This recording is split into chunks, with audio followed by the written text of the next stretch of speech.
Hi friends, welcome to my channel my family dairy. ఎలా ఉన్నారండి? అందరూ బాగున్నారా? నేను కూడా బాగున్నానండి. మీరందరూ ఎలా ఉన్నారో నాకైతే కామెంట్ సెక్షన్లో కామెంట్ చేయండి.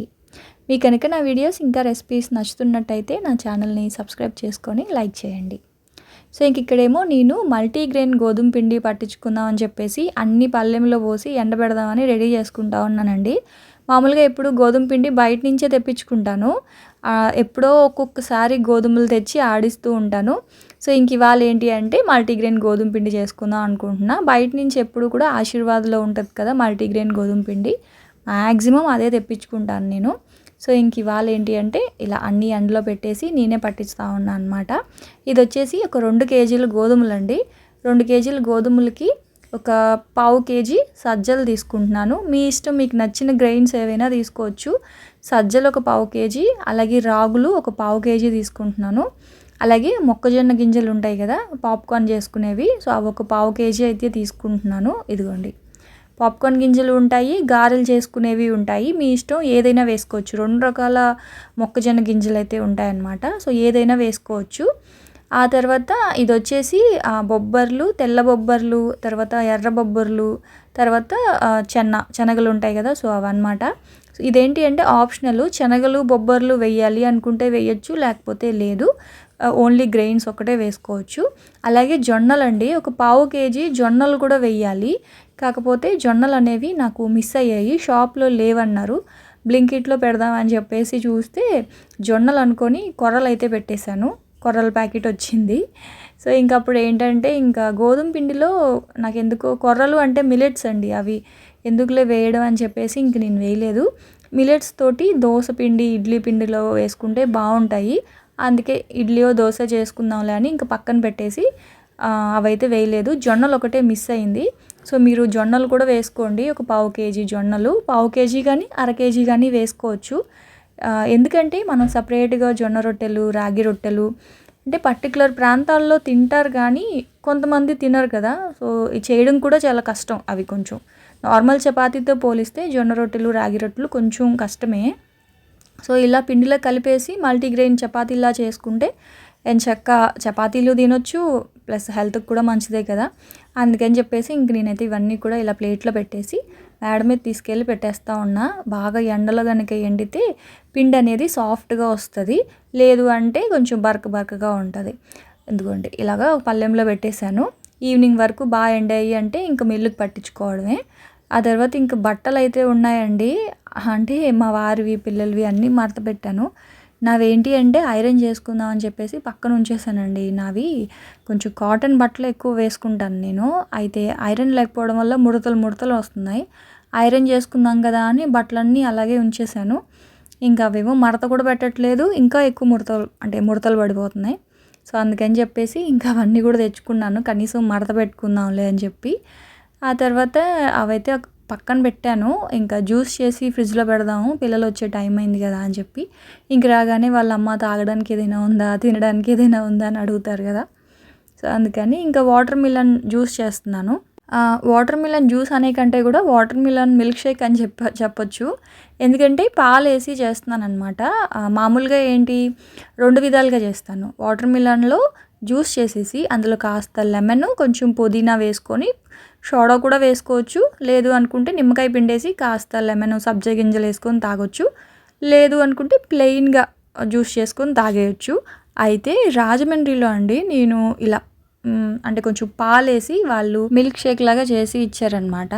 నాకైతే చాలా బాగా నచ్చింది. అప్పటి నుంచి నేను ఇలాగే చేస్తున్నానండి. నిజంగానే చాలా బాగుంటుంది, టేస్ట్ కూడా చాలా బాగుంటుంది, హాయిగా ఉంటుంది అనమాట. మామూలుగా ప్లెయిన్ వాటర్ మిలన్ జ్యూస్ ఎలా ఉంటుందంటే బాగానే ఉంటుంది, కాకపోతే జస్ట్ వాటర్ లాగా అంత ఫ్లేవర్ ఎక్కువ అనిపించదు. కానీ ఇలా పాలేసి చేయడం వల్ల కమ్మగా ఉంటుంది అనమాట జ్యూస్ అనేది కూడా. సో ఇప్పుడైతే అంత స్వీట్ లేదు వాటర్ మిలన్, అందుకే కొంచెం షుగర్ వేసాను. అలాగే పాలు, ఇవి కాచిన పాలే, మీ ఇష్టం, పచ్చి పాలైనా వేసుకోవచ్చు, కాచిన పాలైనా వేసుకోవచ్చు. ఇవైతే కాచిన పాలు. సో వాటర్ ఏం వేయకూడదు అనమాట. పాలు, వాటర్ మిలన్, కాస్త పంచదార వేసేసుకొని ఇలా మంచిగా మిక్సీ జ్యూస్ చేసేసుకొని మీరు కావాలి అనుకుంటే ఇందులో కాస్త సబ్జా నానబెట్టుకొని సబ్జా గింజలు కూడా వేసుకుంటే చాలా బాగుంటుందండి తాగడానికి. కాకపోతే ప్రస్తుతానికి సబ్జా లేదు, అందుకే వేయలేదు. ఇది మాత్రం ఒక కప్పు 30 రూపీసో 35 రూపీసో అండి. 4-5 ఇయర్స్ బ్యాక్ అనమాట రాజమండ్రిలో తాగినప్పుడు. చాలా బాగుంటుంది, మీరైతే ఖచ్చితంగా ట్రై చేయండి. కొంతమందికి ఏంటంటే ఫ్రూట్స్లో పాలేసి చేయకూడదు ఇట్లా అంటూ ఉంటారు. కానీ ఈ ఫ్రూట్ ఏమి పాలేమి విరగవండి, వాటర్ మిలనే కాబట్టి సాఫ్ట్గా ఉంటుంది. ఇందులో పులుపు ఏమీ ఉండదు కదా, సో హ్యాపీగా వేసుకొని తాగొచ్చు. చాలా బాగుంటుంది, ఖచ్చితంగా ట్రై చేయండి. ఈ సమ్మర్లో చాలా హాయిగా ఉంటుంది అనమాట ఈ జ్యూస్ మాత్రం. సో ఇంక నేనైతే చేసేసి బాటిల్స్లో వేసి ఫ్రిడ్జ్లో పెట్టేశాను. ఇంకా అంటే వాళ్ళు వచ్చాక ఇద్దాంలే అని. ఈ లోపల 12 అయ్యింది కదా, నా వీడియో చూసుకుంటూ ఉన్నానండి. నేను వీడియో చూస్తూ ఇంకా బట్టలు అయితే మడత పెట్టుకుంటూ ఉన్నాను అనమాట. అంటే పిల్లలకి హాఫ్ డే అనమాట. సో వాళ్ళు మధ్యాహ్నం నుంచి వచ్చేస్తారు. మధ్యాహ్నం నుంచి రాగానే వాళ్ళు అన్నం కంటే కూడా ముందు అమ్మ తాగడానికి ఏదైనా ఇవ్వమ్మా అని అడుగుతారు. అందుకే ఇంక ఇలా జ్యూస్ చేసి పెట్టా అనమాట. ఎక్కువగా ఇంక ఈ సమ్మర్లో మజ్జిగ కానీ లస్సీ కానీ లేకపోతే ఏ ఫ్రూట్ ఉంటే ఆ ఫ్రూట్ తోటి ఇంక ఇలా జ్యూస్ లాగా చేసి అయితే ఇచ్చేస్తూ ఉంటాను. ఎందుకంటే వాళ్ళు ఫ్రూట్స్ ఎక్కువ తినరు కాబట్టి ఇంక ఇలా జ్యూస్లో అయినా తాగుతూ ఉంటారు కదా. సో ఇంకా అలాగా ఇంకా నా వీడియో నేనే చూసుకుంటూ బట్టలు అయితే మడత పెట్టుకుంటున్నాను. నావి మ్యాక్సిమం 90% కాటన్ బట్టలే ఉంటాయండి. ఇంకా అవైతే ఐరన్ చేయాలి. కాకపోతే ఇంట్లోనే కదా ఉంటాను, ఐరన్ ఎందుకులే అని చెప్పేసి నేను పెద్దగా చేసుకోను. ఇంకా 1 వీక్ అయింది బట్టలు అలా మేడ మీద పెట్టి ఐరన్ చేద్దాం అనుకుంటున్నాను కానీ చెయ్యట్లా. సరేలే అని ఇంకా అన్నీ మడత పెట్టేసుకుంటా ఉన్నా. అంటే ఐరన్ తర్వాత ఎప్పుడో ఒకప్పుడు చేసుకోవచ్చు, ముందు మడత అయినా పెట్టుకుందాం అని చెప్పేసి అస్తమాను పైకి కిందకి తిరగలేకపోతా ఉన్నా అనమాట. బట్టలు అవసరమైనప్పుడు పైకి వెళ్ళి తెచ్చుకోవడం అట్లా కొంచెం ఇబ్బందిగా ఉందని ఇంకా అన్నీ కూడా మడత పెట్టేసుకున్నాను. నాకు ఇంట్లోనండి బట్టలు మడత పెట్టి షెల్ఫుల్లో నీట్గా సర్దేస్తే ఆ రోజు ఏదో చాలా పెద్ద గొప్ప పని చేశాను అన్నంత ఫీలింగ్ వస్తుంది నాకైతే మాత్రం. ఎందుకంటే ఎప్పుడు బట్టలు మాత్రం అండి, బట్టలు రోజైతే మడత పెట్టను మ్యాక్సిమం. అంటే బహుశా మేడ మీద రూమ్ ఉందనో ఏమో నాకు తెలియదు కానీ అంటే కళ్ళ ముందు కనిపిస్తూ ఉంటే మడత పెట్టాలి అనిపిస్తుంది. సో మేడ మీద ఉండడం వల్ల మేడ మీద బట్టలు ఆరబెట్టేసి తీసుకెళ్ళి పైన పెట్టేస్తాను. ఖాళీ దొరికినప్పుడు ఎప్పుడైనా ఒక 2-3 రోజులకు ఒకసారి తీసుకొచ్చి మడత పెట్టేస్తాను. అందులో మా వారివి పిల్లలవి అయినా త్వరగా ఎప్పుడప్పుడు మడత పెట్టేస్తాను. నావి మాత్రం ఇంకా అలాగే ఉంచేసుకుంటాను. ఇంకా పైకి కిందకి తిరగడానికి ఇబ్బంది అయితే తప్ప. ఇప్పుడు తిరగలేకపోయాను కాబట్టి ఇంక అన్నీ తెచ్చుకొని మడత పెట్టుకున్నాను అనమాట. ఆ తర్వాత జ్యూస్ మాత్రం నాకు చాలా బాగా నచ్చింది. ఏం చేశానంటే ఇందులో కొంచెం అందులో కొంచెం నేను వేసుకొని తాగేశాను. తర్వాత ఇంక పిల్లలు వస్తే ఇంక వాళ్ళకైతే ఇచ్చేసాను అనమాట. ఇది తాగేయండి అమ్మ ఫస్ట్, తర్వాత అన్నం పెడతానులే అని చెప్పేసి. ఇంకా సాటర్డే అయితే పిల్లలకి హాఫ్ డే అనమాట. ఇంకా వాళ్ళకైతే జ్యూస్ ఇచ్చేసాను. ఒక హాఫ్ అన్ అవర్ ఆగి అన్నం కూడా పెట్టేశాను. తినేసి ఇంకొంచెంసేపు వాళ్ళైతే పడుకున్నారు. ఇంకా నేనైతే మధ్యాహ్నం పడుకోలేదండి, వీడియో ఎడిటింగ్ పని ఉంటే అవన్నీ చూసుకుంటూ ఉన్నాను. ఆ తర్వాత ఇంక ఇవాళ అయితే ఈవినింగ్ స్నాక్ అంటే సాటర్డే వస్తే ఏంటంటే వీకెండ్ కదా, ఏదో ఒక స్పెషల్గా అడుగుతారండి వాళ్ళు.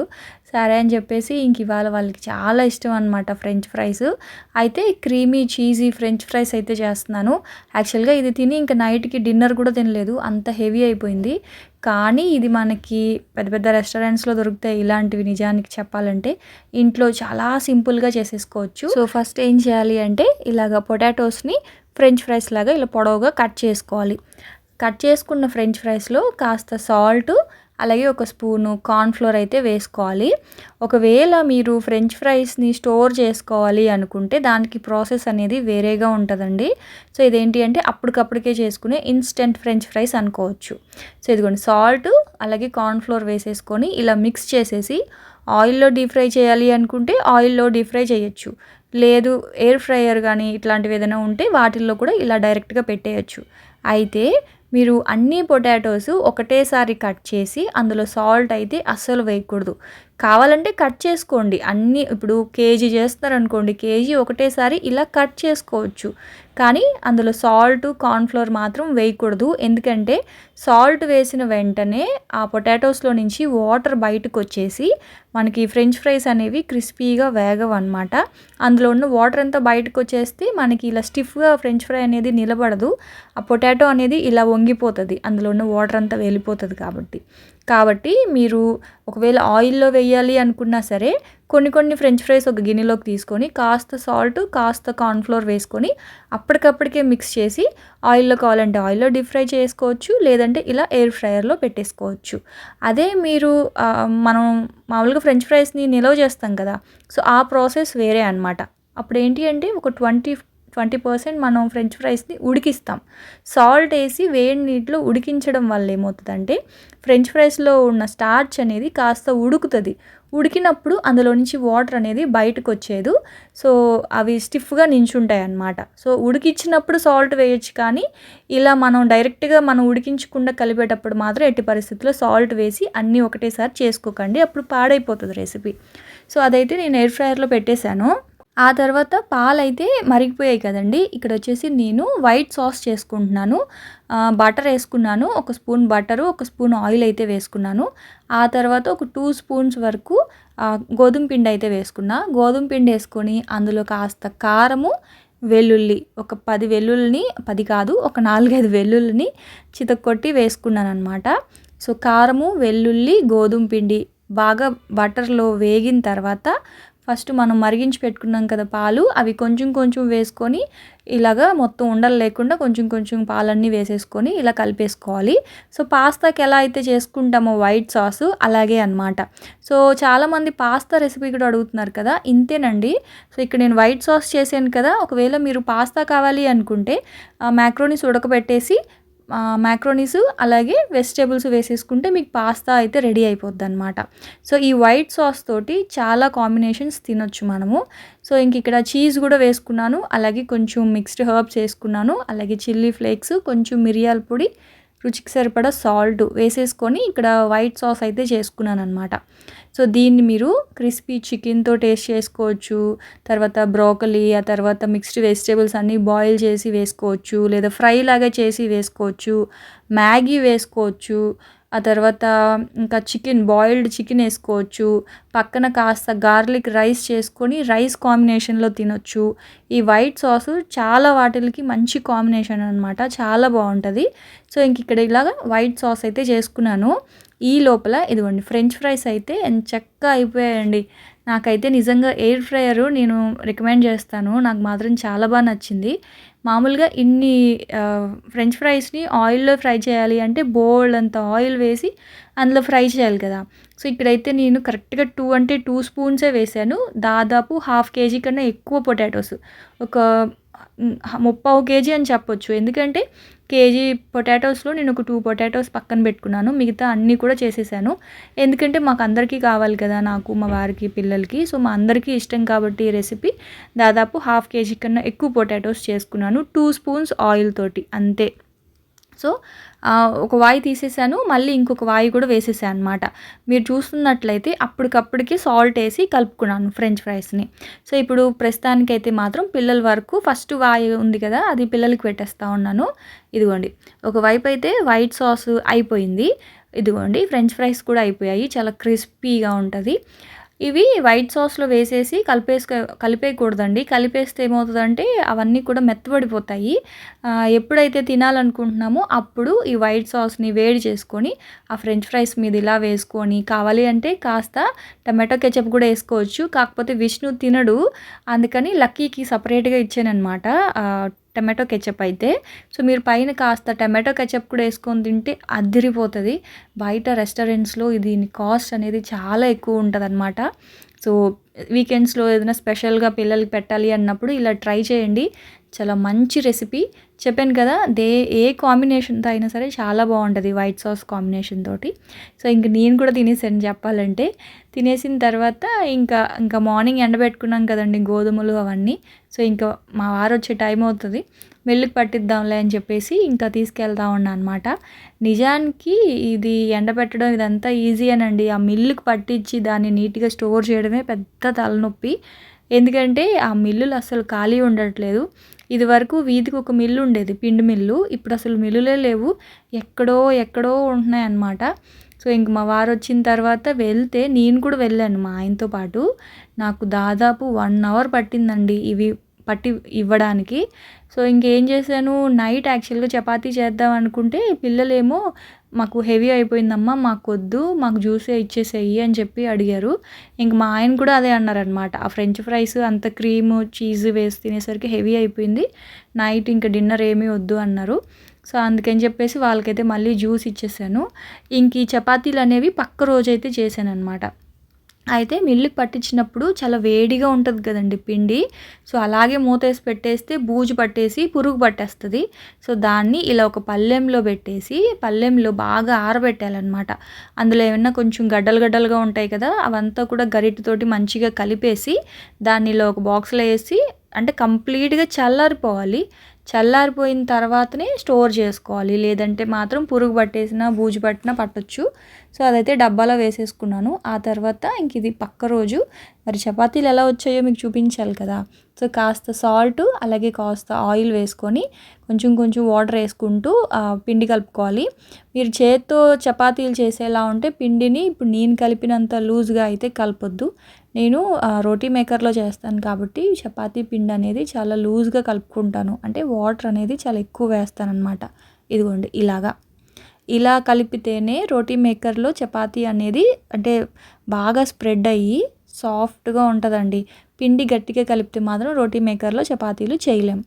సో, అదైతే పక్కన పెట్టేశాను. ఇంకా కర్రీ వచ్చేసి మిక్స్డ్ వెజిటబుల్ కర్రీ చేస్తున్నాను. చాలా సింపుల్‌గాన. సో, కుక్కర్‌లో ఫస్ట్ అయితే ఒక 2-3 స్పూన్స్ ఆయిల్ వేసుకున్నాను. ఒక ఆనియన్ అయితే కట్ చేసి వేసుకున్నాను. ఆనియన్ కొంచెం మగ్గిన తర్వాత ఒక హాఫ్ స్పూన్ అల్లం వెల్లుల్లి పేస్ట్ అయితే వేసుకొని కొంచెం ఫ్రై చేసుకుంటా ఉన్నాను. ఆ తర్వాత మీకు నచ్చిన వెజిటబుల్స్ అయితే వేసుకోవచ్చు. అయితే మీకు ఇదివరకు వీడియోలో కూడా నేను చూపించే ఉంటాను. ఇదిగోండి ఇవి కాబూలీ చెన్నా, ఆల్రెడీ ఉడికించిన కాబూలీ చెన్నా అనమాట. గ్రీన్ పీస్ కానీ, బఠానీ కానీ లేదా కాబూలీ చెన్నా కానీ ఉడికించుకొని ఇలా స్టోర్ చేసుకుంటే సపరేట్‌గా మళ్ళీ అది ఉడికించి చేయాల్సిన పని ఉండదనమాట. ఉడికించేసుకొని కాస్త ఆయిల్ అప్లై చేసేసి ఇట్లా ఏదైనా ఒక బాక్స్‌లో వేసి పెట్టుకుంటే ఎప్పుడు కావాలంటే అప్పుడు అవి తీసుకొని డైరెక్ట్‌గా వాడుకోవచ్చు. సో, ఇంక ఇక్కడేమో అన్ని వెజిటబుల్స్ అయితే వేసేసి అందులో ఒక హాఫ్ స్పూన్ కారము, హాఫ్ స్పూన్ ధనియాల పొడి, ఒక పావు స్పూన్ గరం మసాలా, ఒక చిటికెడు జీలకర్ర పొడి, పసుపు అన్నీ వేసేసాను. ఉప్పు కూడా వేసాను.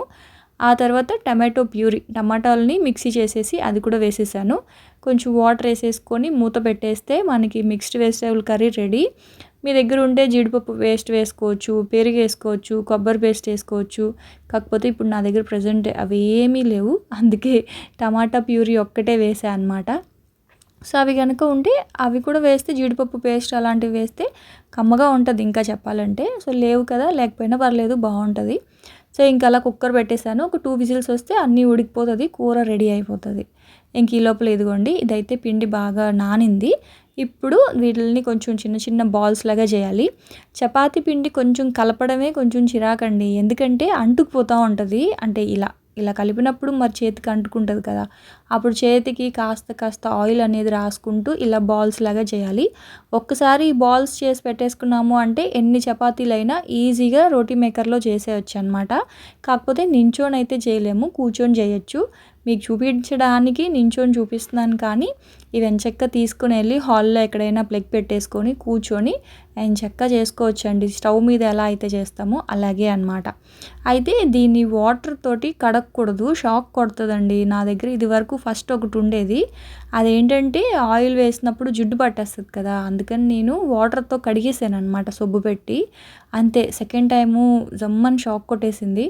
అంతే అప్పటినుంచి నేను ఇంక వాటర్ ఎయ్యట్లేదు. ఇలాగ ఒక క్లాత్ పెట్టి తుడిచేస్తాననమాట. ఇంక రోటీ ఇలా పెట్టడం, ప్రెస్ చేయడం. మనకి గ్రీన్ లైట్ వెలిగినప్పుడు చపాతీని ప్రెస్ చేస్తేనే మంచిగా చపాతీ అనేది బాగా స్ప్రెడ్ అయ్యి ఇదిగోండి ఇలా పల్చగా వస్తదనమాట. ఆ తర్వాత కొంచెం కొంచెం ఆయిల్ వేసుకొని నార్మల్ చపాతీలు స్టవ్ మీద పెనం మీద ఎలా అయితే కాల్చుకుంటామో అలాగే కాల్చేసుకోవడం. ఇదిగోండి. ఇప్పుడు ఇందులో ఇవన్నీ వేసాం కదండీ! మల్టీగ్రెయిన్స్ అన్నీ వేసాం కదా!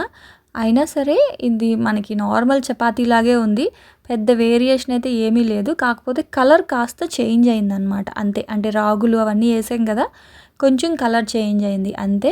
సేమ్ రెగ్యులర్ చపాతీ ఎలా ఉంటదో అలాగే ఉంటది. సాఫ్ట్‌గా మెత్తగా వచ్చిన ఈ చపాతీలు మాత్రం ఇంకా కర్రీ కూడా అయిపోయింది. లాస్ట్‌లో కాస్త కొత్తిమీర అయితే వేసేసుకున్నాను. కుక్కర్‌లో కర్రీ చేస్తే అడ్వాంటేజ్ ఏంటి అంటే ఉల్లిపాయలు అవన్నీ కూడా బాగా మెత్తగా ఉడికిపోయి కూర గ్రేవీ బా వస్తది. అందుకే నేను ఇలాంటి కర్రీ అంతా ఎప్పుడు కుక్కర్‌లోనే చేస్తా. త్వరగా అయిపోతది. గ్రేవీ కూడా బా వస్తది. సో, చపాతీ చూసారు కదా ఎంత సాఫ్ట్‌గా ఉందో. సో, మీరు కూడా ట్రై చేయండి. ఎలా వచ్చింది అనేది నాకు కామెంట్ సెక్షన్‌లో కామెంట్ చేయండి. నేనైతే రేపటి వ్లాగ్‌లో మళ్ళీ వచ్చేస్తాను. అప్పటి వరకు ఉంటాను. Bye friends. బాయ్.